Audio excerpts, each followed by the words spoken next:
You mentioned the debate, and one of the things that was talked about during the Harris-Trump debate was this notion of women having late-term abortions right up to possibly the birth of the child, or post certainly the point where the child would be viable outside the womb. Kamala dismissed this talk as insulting. Nowhere in America is a woman carrying a pregnancy to term and asking for an abortion. That is not happening. It's insulting to the women of America. But even lefty outlet The Atlantic has interviewed a doctor who performs exactly that sort of procedure, a man called Warren Hern, who insists a baby is a fetus until it is born alive, who calls pro-life activists fascists and performs abortions for women whose pregnancies are over 32 weeks. That's around 1 month before the pregnancy is considered full term and weeks after a fetus is considered viable. He operates in Colorado, where there are no gestational limits on abortion. And Alex, Colorado is hardly the only state with no gestational limits. So again, another issue that wasn't picked up by the ABC moderators when we know abortion is such a huge issue in this election. Well, abortion's a very huge issue, and there's a reason why they have to lie about this, because even people that are pro-choice believe there should be a term limit of when a person can have an abortion. Most people meet in the middle that Yes. should be, done within the first trimester, some people the second trimester, but about everybody would agree that the third trimester is way too far to have an abortion. So they have to lie and say that this isn't happening when we have the governor of Virginia, Governor Northam, saying that this does happen and that they will keep the baby comfortable while the parent decides whether or not to Yes. euthanize a baby. So this is not a right-wing conspiracy. This is something that's real and that even people that are pro-choice are against. So that's why they have to lie. You're so right. This is a far more nuanced debate than the media give credit for. And there's been so much polling in the US on this. And a clear majority, even those who are pro-choice in the first trimester, are against abortion for the second and certainly the third trimester. There is so much information and data on that, and it's never really discussed. It's you're either for or against, and there's nothing in between. Now, Kamala Harris laughed when Donald Trump claimed migrants in Ohio were eating pet dogs and cats.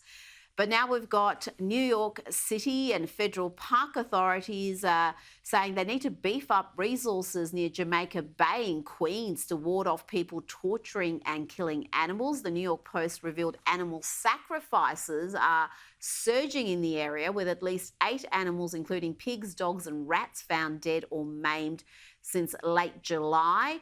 And Alex, we've got former Republican presidential candidate Vivek Ramaswamy announcing he's going to travel to Springfield, Ohio this week to speak with the locals there, hear their concerns. They've town of less than 60,000 people who've had 20,000 migrants from Haiti deposited into their town, causing all sorts of issues.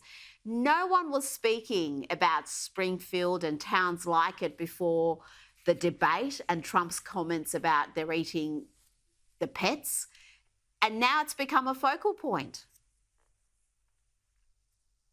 Well, it is happening, Rita. I mean, there's no lie about it, because we're mixing different cultures, and in Haiti, they do have food issues, and it's more likely where they would eat a dog or cat. And I think that Trump protecting the cats is what gave him an extra life today on that golf course. Those cats granted him with an extra 9 lives because he saved their lives. But let's be real, not all Haitians are eating pets, but it is happening. I mean, it is actually happening. There's police reports of people complaining about it, yet David Murder in the debate wants to say that the city manager says it's not an issue. If one cat gets eaten, in my opinion, it's an issue. So this is where we're at, is that people's culture are not necessarily mixing with the American culture that we currently have. And there's other foreign countries where they eat cats and dogs, where it's not taboo. But here in America, it is taboo. And I think to Well, culturally acclimate, they have to but stop Alex, I eating the think cats and it's dogs.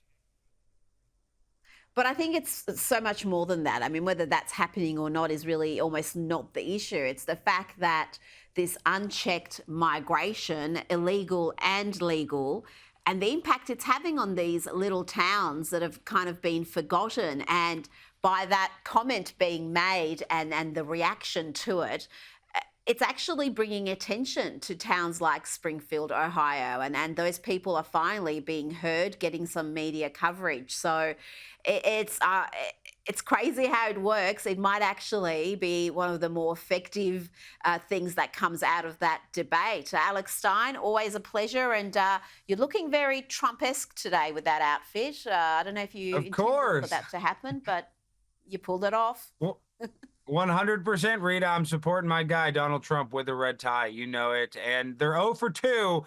Gosh, I hope they stop trying to kill our president. It's very scary, Rita.